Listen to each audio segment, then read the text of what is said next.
أعوذ بالله من الشيطان الرجيم بسم الله الرحمن الرحيم السلام عليكم ورحمة الله وبركاته إن الحمد لله نحمده ونستعينه ونستهدي ونستغفره ونتوب إليه ونعوذ بالله من شرور أنفسنا ومن سيئات أعمالنا من يهده الله فلا مضل له ومن يضلل فلن تجد له وليا مرشدا والصلاة والسلام على رسوله الأمين وعلى آله وصحبه أجمعين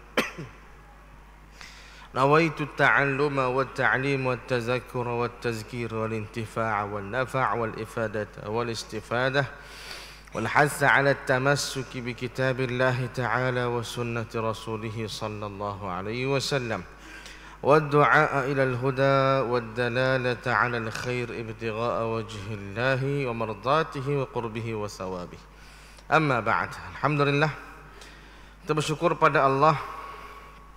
Masih lagi Allah Ta'ala kurniakan kepada kita semua nikmat sehat dan juga nikmat masa lapang. Mudah-mudahan Allah Ta'ala sentiasalah hendaknya mengurniakan kepada kita dua nikmat ini pada masa-masa yang akan datang, insya-Allah. Amin.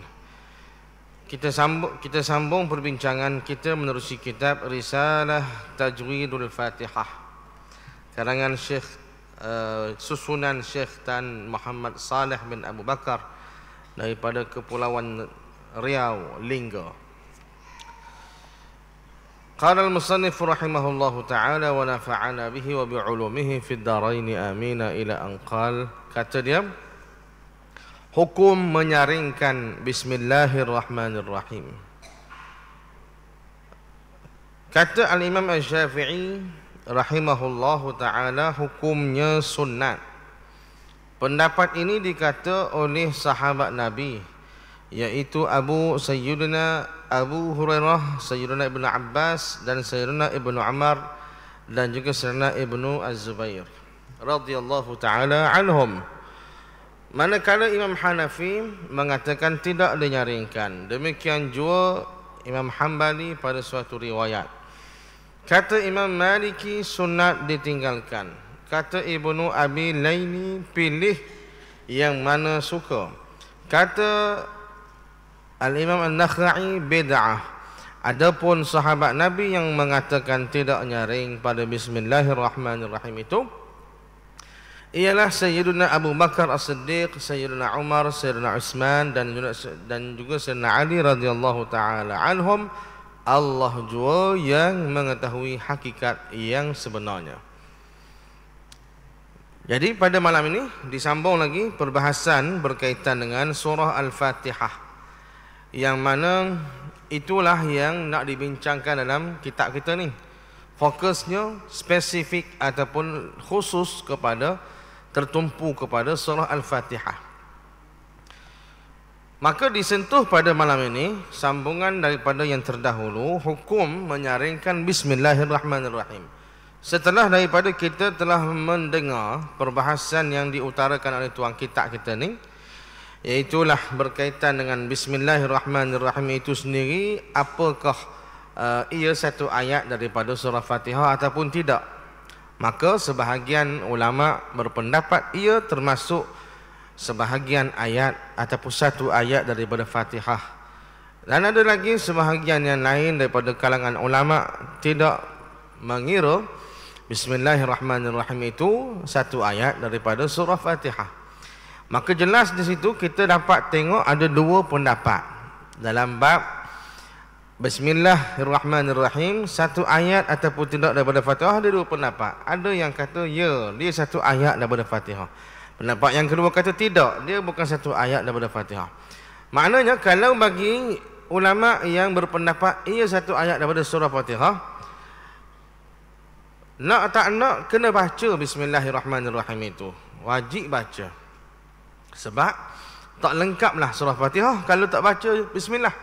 Kalau kita kata Bismillah itu satu ayat daripada surah Fatihah, lepas tu kita tak baca dia, tak baca, maka kita ini kena ulang balik membaca Fatihah itu, walaupun kita dah selesai waladdallin, tapi tak baca Bismillah tu, Oleh kerana tak baca bismillah tadi, kita kena ulang balik kita punya bismillahirrahmanirrahim. Baca semula Fatihah dengan membaca bismillahirrahmanirrahim.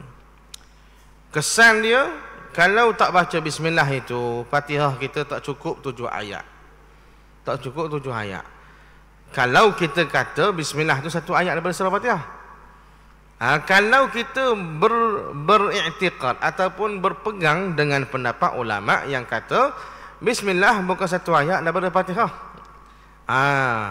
maka tak baca bismillah pun tak ada masalah.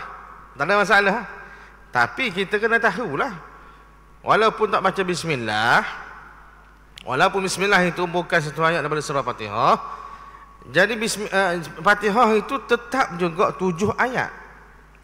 Maka kita kena tahulah, kalau kita ni kata bismillah bukan 1 ayat daripada Fatihah, ini ulang kaji hak terdahulu, hak siri pertemuan dulu. Kalau kita berpegang dengan pendapat ulama yang kata bismillah bukan 1 ayat daripada surah Fatihah, maka kita kena cukupkan juga Fatihah itu dengan bilangan 7 ayat tanpa bismillah. Iaitulah dengan kita kerak ni ghairil maghdubi siratal ladzina an'amta alaihim. Situ ghairil maghdubi alaihim waladdallin, ayat ke-7. Siratal ladzina an'amta alaihim itu ayat yang ke-6. Dalam Quran di Malaysia ni, carilah kat mana-mana sekalipun, daripada Johor selatan sampailah ke utara, Kedah, Perlis tu, sampailah ke Patah Timur, Terengganu, Kelantan, sampai ke sebelah mana, Patah Barat, Selangor. Quran yang ada di Malaysia ni tuan, semuanya pada ayat dalam surah Fatihah. Siratal ladzina an'amta alaihim ghairil maghdubi alaihim, itu 1 ayat sahaja. Dia tidak ada 2 ayat di situ, 1 ayat. Cari ya. Daripada selatan Johor ke Kedah, Perlis utara, ke Patah Timur, Patah Barat, semuanya begitu. Maknanya yang kita pegang di Malaysia kita ni, dan kebanyakan dunia Islam adalah siratal ladzina an'amta alaihim sampai ke waladdallin, 1 ayat saja. Dengan kata lain, kalau begitu cerita dia, maknanya bismillah itu diiktibarkan 1 ayat daripada Fatihah lah. Kalau tidak, mestilah di siratal ladzina an'amta alaihim, dia akan jadi nombor 6 situ. Dia akan jadi nombor 6. Ghairil maghdubi alaihim waladdallin nombor 7. Mungkin ada orang tanya, dah apa kena jadi 7 juga ke? Fatihah tu kena 7 juga ke kalau tidak ada bismillah? Kalau dia kira suratul ladzi sampai ke su tu 1 ayat aja, jadi gana 6 ayat jadi gana? Ada orang tanya. Orang tak hak tanya ni hak terlepas pertemuan kita hak dulu. Sebab dalam hak dulu khabar dah. Dia ikut mana-mana Fatihah mesti 7 ayat. Sebab Nabi yang kata begitu. Wa huwa sab'ul mathani. Nabi kata Fatihah itu adalah 7 ayat yang diulang-ulangkan. Atas dasar hadis Nabi itulah yang Nabi kata Fatihah ni 7 ayat yang diulang-ulangkan. Maka kok mana-mana pusing nak tolak ke nak terima ke bismillah tu 1 ayat daripada Fatihah ke tidak, maka mesti Fatihah tu cukup 7 ayat. Maka di situlah ulama fiqh kita, ulama Quran kita pun mengeluarkan ijtihad dengan bila berbahas berkaitan dengan bismillah tadi. Bagi yang menerima bismillah itu 1 ayat daripada Fatihah, maka di siratal ladzi sampai ke su itu 1 ayat saja yang merupakan ayat ke-7 daripada surah Fatihah. Adapun bagi ulama yang tidak mengira bismillah itu 1 ayat daripada Fatihah, maka ayat pertama adalah pada alhamdulillahi rabbil alamin, ayat pertama. Ar-Rahmanir Rahim ayat kedua. Dan pada siratal ladzina an'amta alaihim itu ayat ke-6, ghairil maghdubi alaihim waladdallin ayat ke-7. Itu jelas. Jelas. Jadi bila kita nak baca Fatihah, nak baca ke tak mau baca ke bismillah itu kena faham sini. Sebab ada saya khabar gini, sebab ada orang kita bila pergi ke Mekah ke negara-negara Arab hak lain ke, dia tengok oh itu imam tak baca Fatihah, tak baca bismillah. Dia pun balik ke Malaysia, balik ke Terengganu ni, dia pun nak tiru. Dia tiru tak baca bismillah. Dia tu imam tu baca tak baca tu sebenarnya dia kena ditanya tu imam tu. Tu imam baca ke tak sebenarnya? Takut tu imam tu baca tapi perlahan. Yang akan kita masuk dalam kita punya bab ni, hukum menyaringkan bismillah. Sini. Takut tu imam tu baca tapi tak jelas, tak kuat. Tidak kuat suara dia. Dia tidak menyaringkan suara. Dia memperlahankan suara. Bismillahirrahmanirrahim. Baca dulu bismillahirrahmanirrahim. Macam kebanyakan di mana? Di Mekah ke, di Kuwait ke? Dia orang baca bismillah habis dulu. Bismillahirrahmanirrahim. Alhamdulillahi rabbil alamin. Cuba tengok berarti Syekh Masyari ke, dia baca bismillah habis dulu. Dia bukan kita kata dia tak baca bismillah, tak. Kita kena tanya dia lah. Tuan Imam baca tak bismillah tadi? Kata tak baca terus.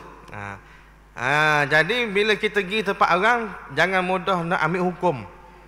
Kita kena tanya dulu, betul-betul, pasti. Sebab takut kita balik ke tempat kita buat benda yang tak betul. Okey. Jadi tuan-tuan sekalian, itulah realitinya. Bila kita nak beramal ni, moleklah beramal dengan apa yang telah diputuskan oleh fatwa-fatwa di tempat kita lah. Fatwa di tempat kita, mazhab Imam Syafi'i kita pakai di tempat kita ni, di Malaysia kita ni. Jadi beramallah ikut apa yang telah diputuskan oleh jabatan-jabatan mufti. Kalau di negeri Terengganu kok, jabatan mufti negeri Terengganu lah. Bacaan Qurannya ikut riwayat hafaz daripada Imam Asim. Fiqhnya mazhab Imam Syafi'i. Tasawufnya mazhab Al-Imam Junaid Al-Baghdadi. Tauhidnya mazhab Al-Imam Abul Hasan Al-Asy'ari ataupun Al-Maturidi. Ambil hatu. Hatu hak jelas dah dalam fatwa kita. Supaya kita tidak pelik. Kita tak pelik. Memanglah ada pendapat ulama kata begitu begini, tapi bila nak beramal gitu, dia kena tahu kaedah. Macam tadi lah. Kalau tak mau baca bismillah, boleh. Tapi kena kerak situ. Kalau kita pergi sambung, siratal ladzina an'amta 'alaihim ghairil maghdubi 'alaihim waladdallin. Bismillah tak baca dah awal. Tak apalah nak ikut hak pendapat kata tak baca bismillah. Tapi siratal ladzina tidak kerak. Sepatutnya berhenti tapi pergi terus. Jadi ini dipanggil salah dalam kaedah kita beramal dengan hak sepatutnya. Baik. Bab pada malam ini dia nak sentuh hukum menyaringkan. Menyaringkan ni maksud kita baca dengan kuat, baca dengan jelas, bunyi, orang dengar bacaan kita. Itu. Apa dia? Bismillahirrahmanirrahim tu. Kata Imam Syafi'i, hukum dia sunat. Bismillahirrahmanirrahim tu pada Fatihah kita baca dengan kuat, orang dengar, itu sunat. Jadi kalau tak baca dengan kuat, bukan tak baca terus, tak baca dengan kuat, baca perlahan. Maknanya tak ada masalah, tapi baca. Syaratnya kena baca Bismillahirrahmanirrahim. Tapi apa ni, sebab apa kita tak mau baca dengan kuat? Kena tahu pula situ. Sebab apa demo tak mau baca kuat? Apa demo nak tekan suara dengan nyaring itu pada alhamdulillah? Atas dasar apa? Kalau sedangkan bismillah tu demo sendiri mazhab Syafi'i memang mengiktikad bahawasanya satu ayat daripada Fatihah. Kena jawab dari situ. Pendapat ini dikata oleh siapa? Yang dipegang oleh mazhab Imam Syafi'i ni. Yang dia kata sunat baca bismillah tu dengan kuat. Siapa yang kata begitu di kalangan sahabat? Iaitulah Sayyidina Abu Hurairah. Sayyidina Abu Hurairah ni sahabat Nabi yang paling banyak meriwayatkan hadis. Kita baca hadis, kita dengar hadis, kebanyakannya daripada Abu Hurairah. Sikit-sikit nama dia. Dia paling banyak meriwayatkan hadis. Sehingga ulama kata dalam bab yang berkaitan dengan perihal orang puang pun, yang meriwayatkan hadis, hukum-hukum fiqh berkaitan orang puang, yang meriwayatkan hadis itu pun Sayyidina Abu Hurairah juga. Sahabat lain tak ada. Jadi itu nak kata lebihnya Sayyidina Abu Hurairah ni. Jadi antara yang mengatakan bismillah tu baca dengan nyaring, Abu Hurairah. Zaman Sayyidina Umar Al-Khattab, dia jadi khalifah. Dia tidak benar orang baca hadis kalau belum ditashihkan, kalau belum disemakkan dengan Abu Hurairah. Dia kata awak baca hadis ni, awak semak tak lagi dengan Abu Hurairah? Tak semak. Tak semak, pergi semak dulu. Kalau tak semok dia bedar, dia pukul. Maknanya zaman Sayyidina Umar beri suatu kedudukan istimewa kepada Abu Hurairah sebagai orang yang penyemok kepada hadis-hadis Nabi, supaya orang tidak memandang-mandang, reka-reka sandar kepada Nabi baca hadis begitu begini. Jadi tukar semoknya iaitulah Sayyidina Abu Hurairah. Yang berpendapat sedemikian juga selain daripada Abu Hurairah, siapa dia? Sayyidina Ibnu Abbas. Ibnu Abbas ini orang yang terkenal sebagai banyak ilmu, hibrul ummah, dakwah ummah digelar pada dia, hibrul ummah. Dakwah ummah, apa maksud dakwah ummah? Maknanya ilmu tu duduk dia. Kebanyakan ilmu duduk di Ibnu Abbas. Dia ni orang yang faqih, orang yang sangat memahami agama, khususnya juga dalam bidang tafsir Al-Quran. Pendapat Ibnu Abbas banyak diambil rujukan oleh sahabat-sahabat, termasuk Sayyidina Umar. Sayyidina Umar pun ketika mana mesyuarat kerajaan negeri, mesyuarat negara lah, dia bukan perintah negeri. Sayyidina Umar ni dia perintah negara. Ketika mesyuarat negara berlangsung, dia bawa Sayyidina Ibnu Abbas ini masuk sekali dalam mesyuarat. Sebab dia kata Ibnu Abbas ada kelebihan berbanding orang lain, khususnya dalam bidang tafsir Quran. Ini Ibnu Abbas ni dia orang yang hebat. Okey. Dia pun berpendapat bahawasanya bismillah ni sunat dibaca dengan kuat, nyaring. Dan juga Sayyidina Ibnu Umar anak kepada Sayyidina Umar, nama dia Abdullah bin Umar. Dan juga Sayyidina Ibnu Zubair, anak kepada Sayyidina Zubair, Abdullah bin Zubair. Jadi itulah sahabat-sahabat Nabi yang berpendapat bismillah tu molek baca dengan nyaring, sunat. Manakala Imam Hanafi mengatakan tidak dinyaringkan. Ada ulama yang kata tak nyaring. Contoh Imam Hanafi. Demikian juga Imam Hanbali pada satu riwayat. Imam Hanafi, Imam Hanbali tak baca dengan kuat bismillah, baca perlahan. Dia baca dengan perlahan. Kata Imam Malik, sunat ditinggalkan. Pendapat Imam Malik pula bersalahan dengan pendapat Imam Syafi'i. Imam Syafi'i kata sunat baca. Dia kata sunat tinggal, sunat tak baca. Okey. Sebab apa dia kata sunat tak baca? Sebab pendapat Imam Maliki, dia tidak kata bismillah itu satu ayat daripada Fatihah. Dia tidak kata begitu. Dia tidak kata bismillah itu satu ayat daripada surah Al-Fatihah. Kalau boleh kita tengok semula muka surat 6 tu, semula dia kata, dan pada qaul Imam Malik dan Imam Abu Hanifah mengatakan bismillah itu bukan satu ayat daripada Fatihah. Imam Malik baik ataupun Imam Abu Hanifah baik, dua-dua ni kata bismillah bukan satu ayat daripada Fatihah. Maka kalau dibaca nyaring, mungkin jadi selibah. Selibah ni bahasa kita Terengganu lah. Nak katanya mungkin jadi salah sangka bagi orang-orang tertentu. Bila dia baca bismillah dengan kuat, bismillah ni satu ayat daripada Fatihah ke? Padahal mazhab Maliki mengatakan bismillah bukan ayat daripada Fatihah. Takut jadi selibah. Molek, sebab tu dia kata molek tinggal, sunat tinggal, supaya tidak jadi selibah, tidak jadi salah faham di kalangan orang-orang yang mendengarnya.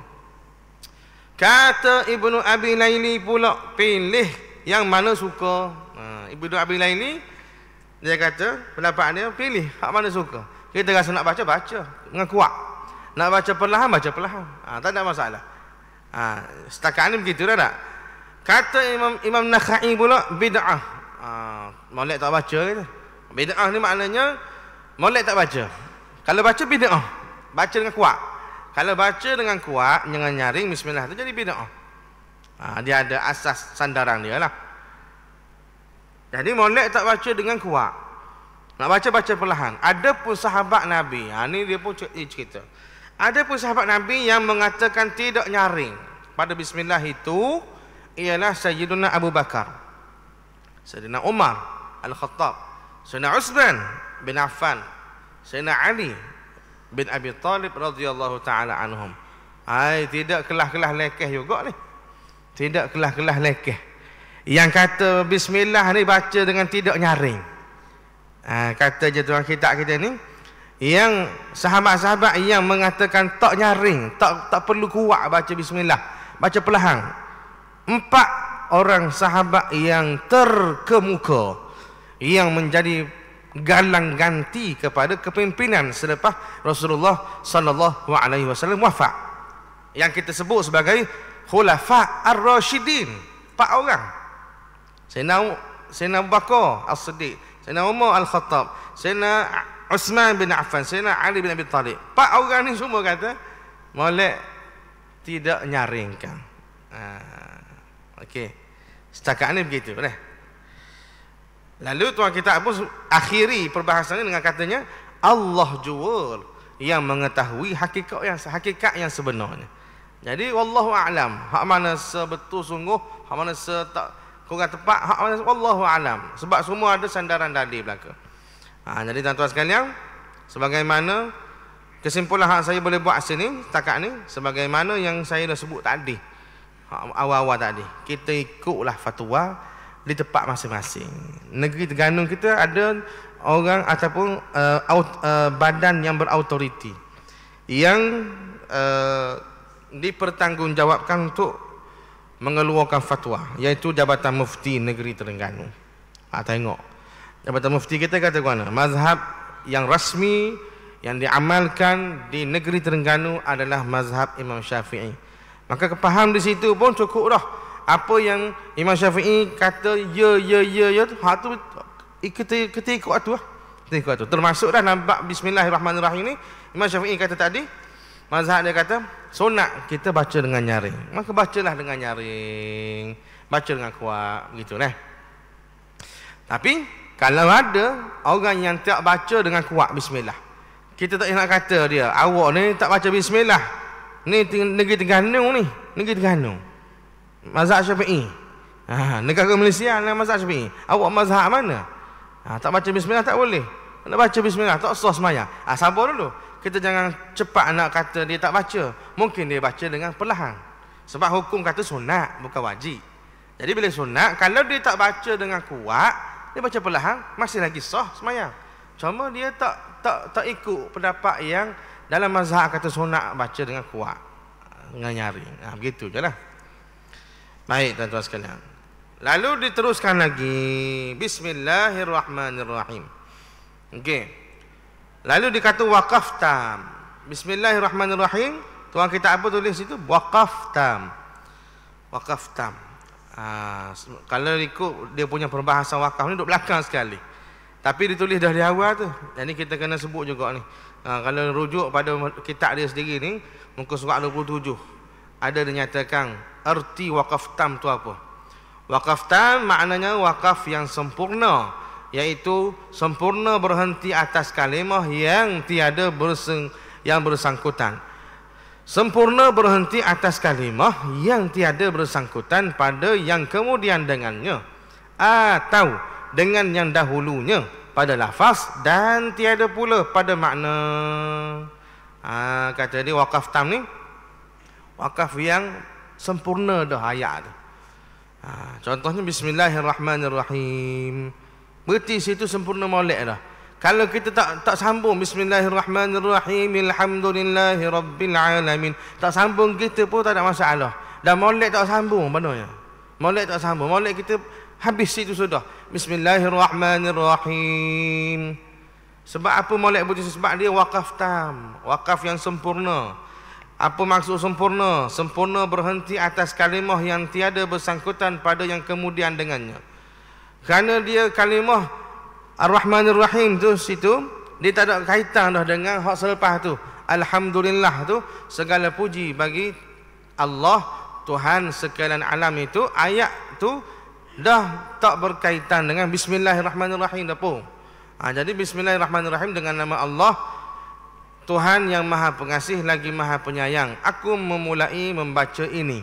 Habis itu dah. Sempurna dah tu. Jadi dia tak ada kaitan, tak ada sakut paut dengan yang kemudian dengannya atau dengan yang dahulunya. Ataupun kalau ada hak sebelum-sebelum dia pun tak ada sakut paut juga. Contohnya kita baca akhir surah Al-Falaq tak? Apa dia Al-Falaq akhirnya? Wa min syarri hasidin idza hasada.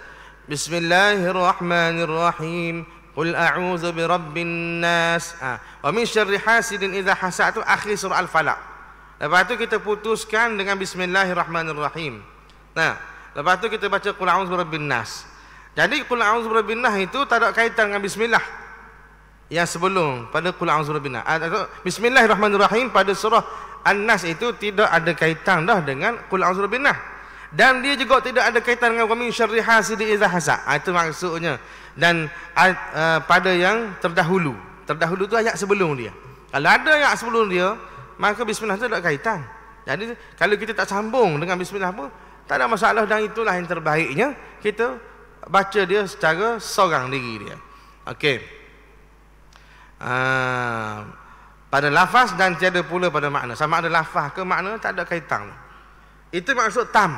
Jadi bertilah situ bismillahirrahmanirrahim. Molek berti. Kalau dalam sembahyang tarawih biasanya tok imam sambung. Tok imam. Itu dia bukan tak boleh sambung, boleh sambung. Wakaf tam ni bukan kata dah kalau sambung dosa, tak dosa. Sambung boleh, harus boleh sambung. Dan biasanya kerana apa sambung tu pada solat tarawih? Kerana dia nak baca dengan laju. Nak kejar masa, kerana nak baca banyak ayat Quran dalam solat tarawih tu, maka nak kejar masa supaya masa tu tidak lama baca. Jadi dia bacalah dengan cepat dengan cara bacaan hadar ataupun tadwir. Dua itulah, sama ada tadwir ataupun hadar. Dia tak baca dengan suti-suti. Kalau suti-suti bismillahirrahmanirrahim. Alhamdulillahirabbil alamin. Tu jadi sama ada tahqiq ataupun ada setengah kata tartil. Itu dah jadi bacaan lambat sangat. Jadi nak sambung boleh. Tapi kalau tak ada arah, tak ada apa-apa halangan, kita berhentilah situ. Maksud apa bismillah tadi? Dengan nama Allah Tuhan yang Maha Pengasih lagi Maha Penyayang. Maka adalah orang di Malaysia kita ni, dia tak tahulah dia belajar ke tidak bahasa Arab. Tapi saya kena sebutlah isu ni. Dia ni orang sebut nama dia lepat. Sebut lalu nama. Dia orang sebut nama dia lepak. Dia pun kata nama dia lepak juga. Orang daripada negeri Pulau Pinang. Banyak duduk buat video-video dalam YouTube, di Facebook pun ada. Dan ramai orang yang terpengaruh ataupun yang berminat dengan ucapan dan pendapat idea-idea daripada dia.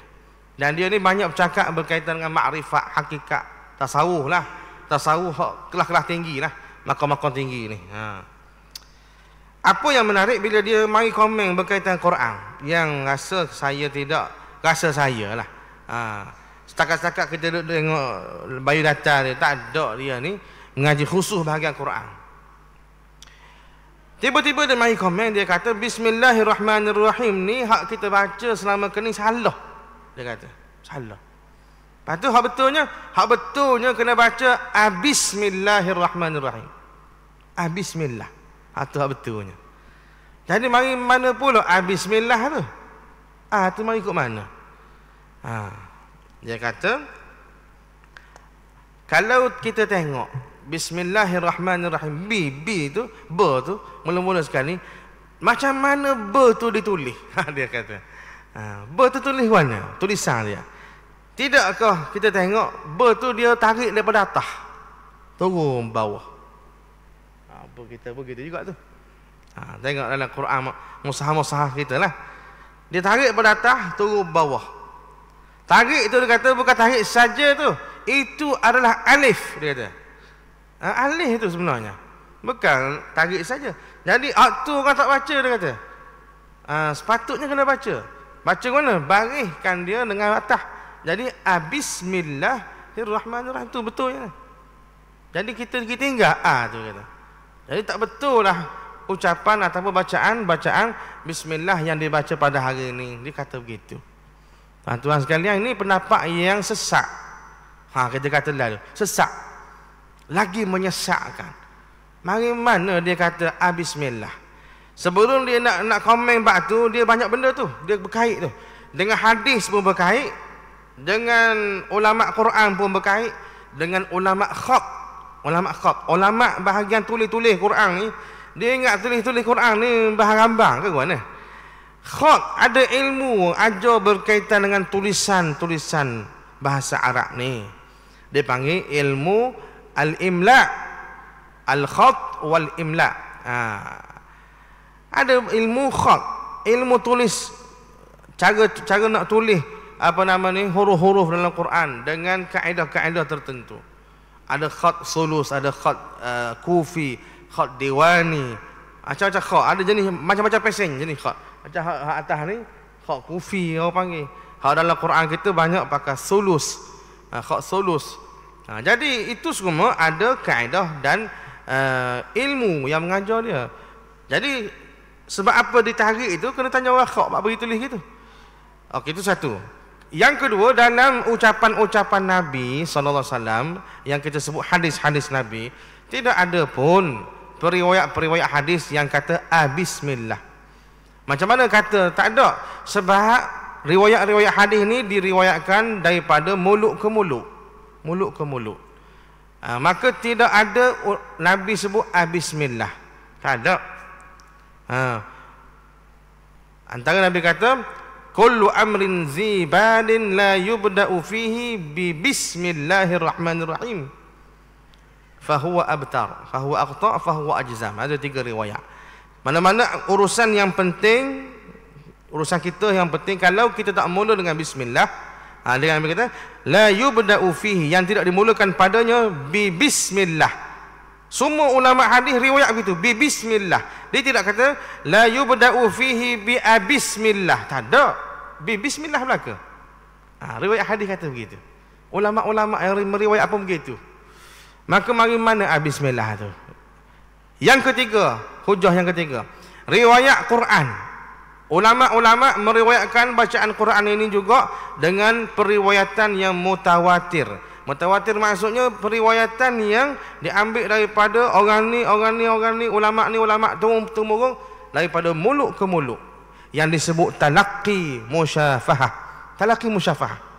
Talaqi mulut musyafahah ni, talaqi bertemu lutut ke lutut, lutut anak murid dengan lutut tok guru, muka anak murid jumpa dengan muka tok guru, face to face. Musyafahah mulut ke mulut. Mulut tok guru sebut gitu, mulut anak murid pun sebut gitu. Talaqi musyafahah dipanggil Quran. Maka dalam generasi-generasi yang meriwayatkan Al-Quran ini, tidak ada juga periwayatan Al-Quran yang menyatakan bismillah tu baca dengan bismillahirrahmanirrahim. Tak ada. Qiraat 10 yang mutawatir pun tidak ada yang meriwayatkan bacaan macam itu. Menunjukkan apa yang disebut oleh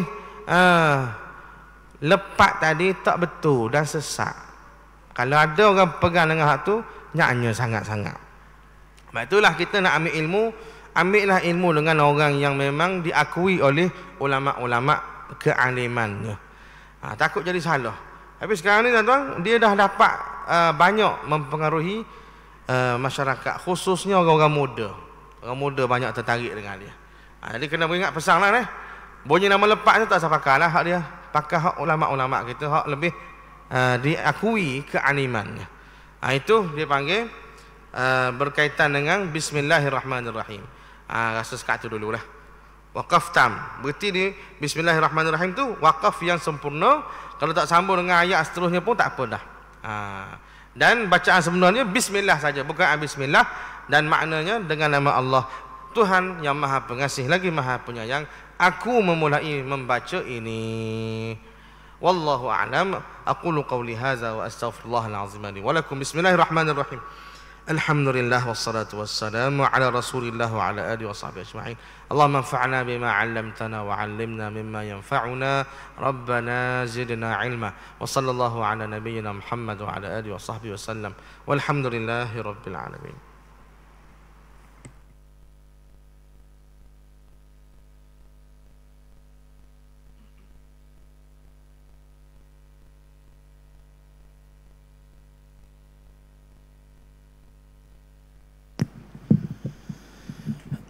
أكبر الله أكبر الله أكبر الله